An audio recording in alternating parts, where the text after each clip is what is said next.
I'm Jack. I'm Alison. I'm Mark. I'm Roisin. I'm Matthew, and this is Hannah on Tech. We at Enactus DCU have never been ones to limit our ideas. Our team come from a mix of faculties, and this diversity has allowed us to create 4 social projects which are capable of empowering some of society's forgotten communities. We are an innovative team who don't rely on institutional support. Rather, we engage in entrepreneurial actions to fund our projects by holding events and fundraisers throughout the year. We are entrepreneurs in the truest sense of the word. This year has been about building on existing projects and creating new ones. For example, HeadstARTS is now in its 4th year of operation, and we've introduced succession planning in order to ensure its sustainability. Camphill Crafts has also become a revenue-generating project.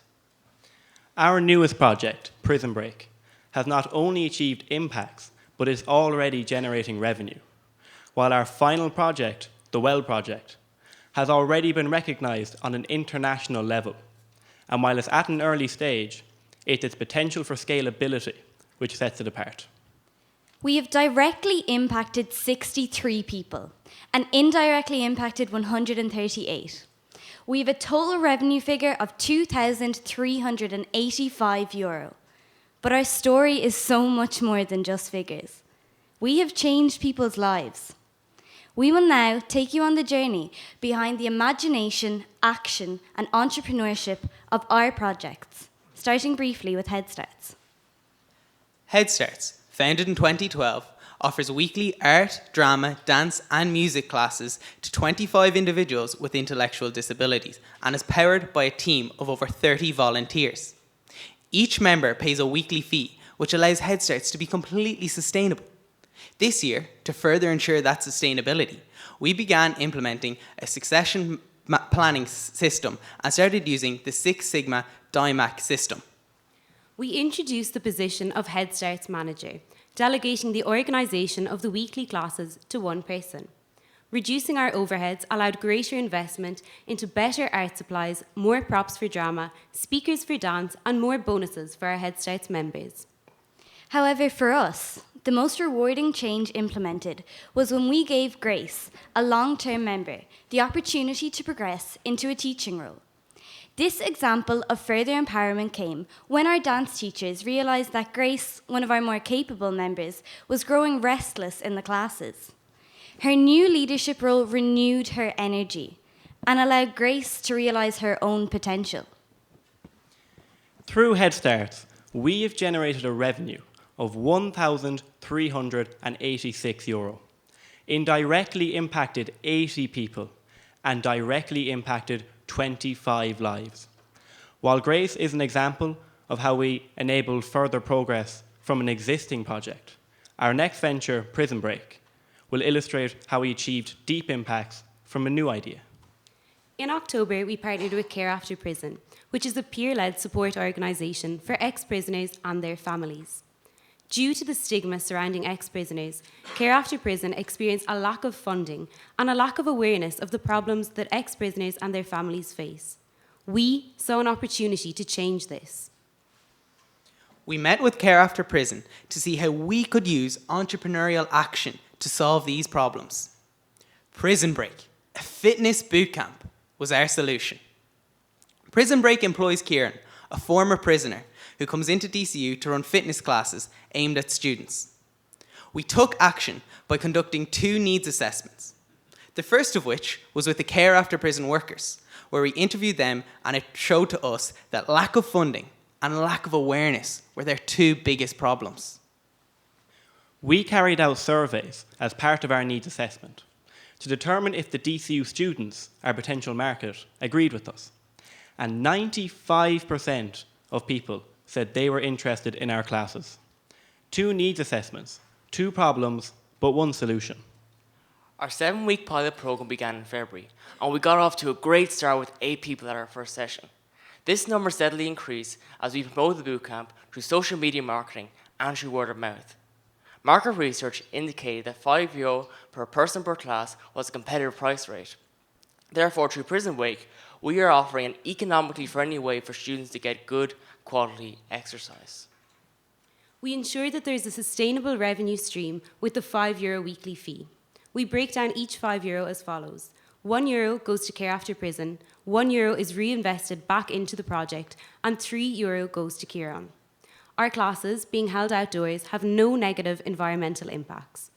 And such was the success of our programme that we received over 90,000 media impressions, excluding the national coverage we received when we featured on the independent.ie.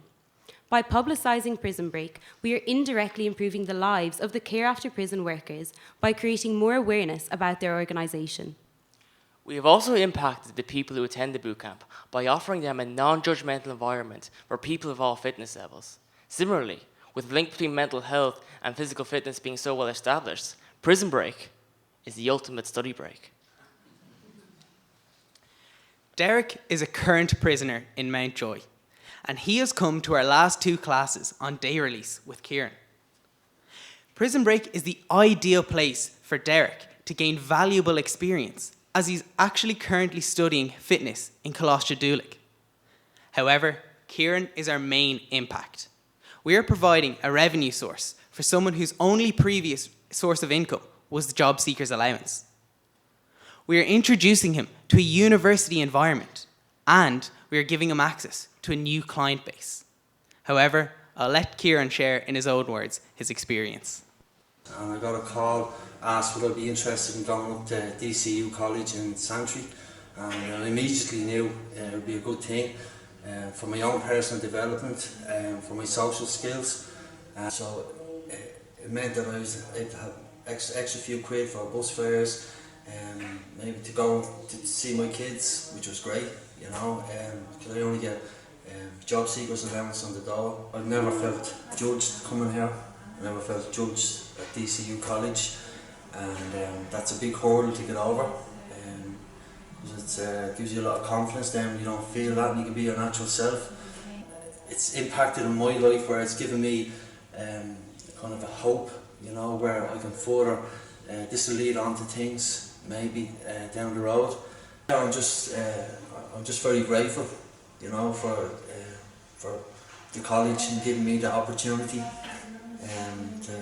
to further myself and to meet new people and just maybe get something going that can grow, you know, and give people a chance like myself and Derek. From our needs assessment, we realised that when people leave prison, there's often no opportunities for them, which means they can revert back into a life of crime.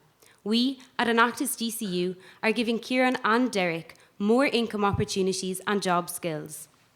In our 7-week pilot programme, we had over 90,000 media impressions. We directly improved the lives of 22 people and indirectly 8.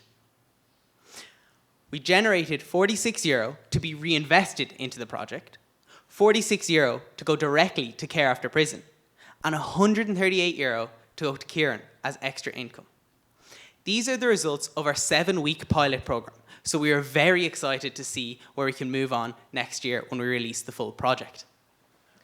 Now, while these figures may seem modest, you've just seen the impact our project has had on Kieran's life. And importantly, through our pilot programme, we've established a viable and sustainable business model. This same sustainability is further evidenced in our next project, Camphill Crafts. Camphill Crafts, a partnership with the Camphill community, Ballybay, County Monaghan, is now in its 2nd year of operation. Camphill communities are life-sharing communities for adults with special needs who live and work alongside volunteers known as co-workers. They currently receive no government funding and are completely reliant on a yearly fee paid by each resident, along with public donations. We carried out a needs assessment with the staff and residents at Camphill Valley Bay, and here we came up with a plan to help them further achieve financial stability. We realised that the residents at Camphill Valley Bay were already creating candles in their candle workshops and woven goods in their weavery classes. Here, they focus on the therapeutic benefits of this process. But we saw an opportunity to improve these products, to introduce them to a larger market, and to provide Camphill with the means to generate their own revenue. In year one, we made the candles more environmentally friendly. We encouraged the production of beeswax candles, and we introduced soy wax and coconut oil candles. Our improved candles are slower burning and contain none of the 7 major toxins found in paraffin candles. Camphill have also begun to produce candles housed in recycled glassware and china. In September, we redesigned the packaging to make it more attractive to our target market. These enhancements enabled us to position our products as luxury goods, justifying a higher price point. Previously, Camphill would only sell these goods at their biannual open days for a nominal price to friends and families who already support the community. We adopted 2 sales approaches. Our first was utilising our team of volunteer sellers to sell in their local areas. Our second sales approach was bringing our goods to craft fairs and market. This year, we generated a revenue figure of €769. Now let's break that figure down. That's more wheelbarrows. That's more planting toolkits. That's more bulbs, seeds and saplings for the community garden. This money has a potential rippling effect on the long-term sustainability of Camphill. But this money represents so much more than just equipment. It represents 15 smiling faces. The 15 residents of Camphill Ballybay who know that someone paid money for something that they made, that they value their work. We have put the power in the hands of the residents themselves, enabling them to improve their own livelihoods. We have directly impacted 15 people and indirectly impacted 50 through our work with Camphill Crafts. We are now going to hand you over to Matthew, who will introduce to you our final enterprise, the Well Project. But before I welcome you to the Well Project, I want to start off by asking you a question. Raise your hand if you had a shower this morning, or you had a coffee, or you brushed your teeth. We all use clean water every single day, most of the time without even thinking about it. But if I was asked those questions to the world, over 884 million people wouldn't be able to raise their hand. Last October, NASA spent billions to discover there's water on Mars. Yet still today, there are parts of Africa and Asia that don't have access to this very basic resource. But this whole area of water poverty is about more than being able to have a drink of water. It's about the thousands of children who travel 4 miles every day, missing out on an education, facing the threat of sexual violence on their journey. It's about local towns whose economies are plagued by their lack of clean water. And it's about the millions of people who die every single year from water-related diseases. So what if we could solve water poverty by drinking water? Because our solution to this issue is to sell water coolers into schools and offices at premium prices and use those profits to build wells in Mombasa in the Democratic Republic of Congo. We are going to use the transaction-based giving business model, more commonly known as the buy one, give one model. And such a model has been successful in the past for companies such as Tom's, where when you purchased a pair of shoes, a second pair went to somebody in need. Every water cooler that we sell will help to build and fund a well in Mombasa, along with providing sanitation training. You drink at the water cooler and they get to drink at the well. And every water cooler sold will tell the story of a village impacted, a family transformed, and a life changed by the well that your officer's school has helped build. Each water cooler costs €3,000 and is funded by just 40 water coolers at a €6.50 premium subscription per month on top of your usual water cooler fees. Each well directly impacts 80 families, which translates to over 500 lives. For us, we see that as a compelling opportunity for CSR managers. In February this year, I, on behalf of Enactus DCU, was invited to the Global Engagement Summit in Chicago in the United States. Here, I was the only delegate from Ireland, and I got the chance to share, discuss, and present the Well product with some of the world's most exciting changemakers. Following the conference, we as a team introduced our model to Trocra, who, having realised its enormous potential, have already provisionally agreed to partner with us. The Well product is an incredibly scalable solution with lots of potential. And once the project gets off the ground, we can start building a network of wells across Mombasa and strive to end water poverty by just drinking water. We have presented 4 projects to you today. In our projects, we saw the opportunities to improve the lives of people with intellectual disabilities, of ex-prisoners, and of those affected by water poverty in Africa. Through our needs assessments, we derived business solutions for our target audiences. All 4 projects are in different stages of the product life cycle. The well project is still in the emerging stage, yet has already been noticed on an international scale as an exciting project. It's scalable and it has lots of potential.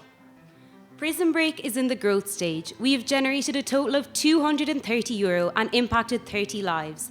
Students have an outlet to improve their physical and mental fitness. Kieran has a new income opportunity, and we have raised funds and awareness for care after prison. Camphill Crafts is also in the growth stage. We have sold €769 worth of candles and crafts, but it's more than just money.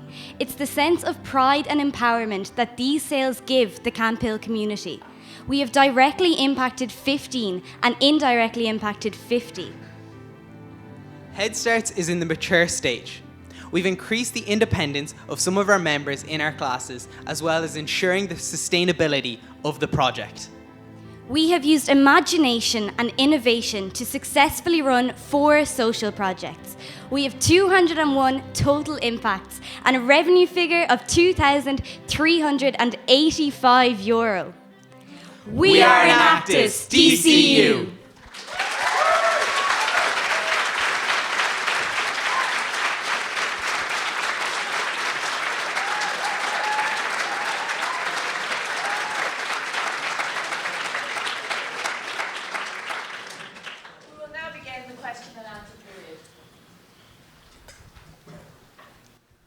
Excellent, thank you. Can you explain a little more about the $6.50 on the water coolers, the charge? So every water cooler, every well we build is going to cost €3,000. So we want CSR managers in their companies to pay €6.50 per month per water cooler on top of their original water cooler charge. So over a period of 12 months, that's €78, multiplied by 40 water coolers, and then you have just over €3,000 to start building your well. Thank you. Could I just ask you to clarify the impacts that you've reported in the annual report? Are they all in the current year? Because obviously some of your projects are ongoing. Yep, they're all from this year. So while projects have run in previous years, the impacts accounted for in the report are just from this year. They're all very good. You have a lot of projects going on. How do you sort of manage the what's happening with which one, and how do you judge what needs more and less and so on, and priorities? So that was something that we identified last year. HeadstARTS is our longest running project, and it's kind of like our baby. So we put so much into it. But we realized last year that we were putting too much into it, and we were neglecting setting up new projects or exploring other areas. So when we introduced succession planning there, we were then able to split up into project teams. So every project has a team of people behind it. So we're just the 6 faces, but there's so many people behind the scenes that do all the work. So as well, in second semester, we ran an event in DCU called The Pitch, where every project leader got up and pitched what their project was. And then the people in the crowd, if they wanted to get involved, they contacted us after, and then they joined the project teams. Who decides? Is there an overarching decision-making process that decides that more work needs to be done on one project or less? Well, basically, myself, Alison and Roisin are all chair, vice chair and team leader. So that makes us able to look into it and make the decisions on that basis. But we work really well together as a team. So there's 18 in our committee, and we work a lot with everyone. Everyone's involved. It's not just us. Question on PrisonBreak. How do you plan, and I assume you do plan, to scale and expand PrisonBreak? Well, for a start, the very next thing we want to do, and the next step for us, is to bring it to the Drumcondra campus of DCU, as is the new DCU, St. Patrick's College previously, and that's the first step. But as you've seen, we've proven that it's a viable business model that is working. So the next place we are bringing it to is other colleges. We don't see why it can't work in lots of different other colleges across the country and even different venues. So that's going to happen next year. The first step is rolling it out as a full project because we just ran the pilot program. So we'll check that it works as a full project in DCU before making the next step to scale it to other colleges.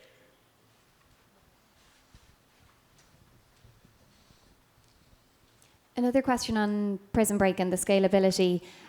So in terms of Kieran, was Kieran a personal trainer before he went into prison? Did he train in prison? Did he train when he came out? And how do you go about creating more people like Kieran that are ready to become instructors? So Kieran went through prison and he came out and he was studying, like Derek, as we said, was studying health and fitness in prison and then came out and got further qualifications in it. So we're working with Care After Prison to ensure that we find more people, and Kieran will act as a mentor, as he's doing already for Derek, to other prisoners coming through the Care After Prison programme.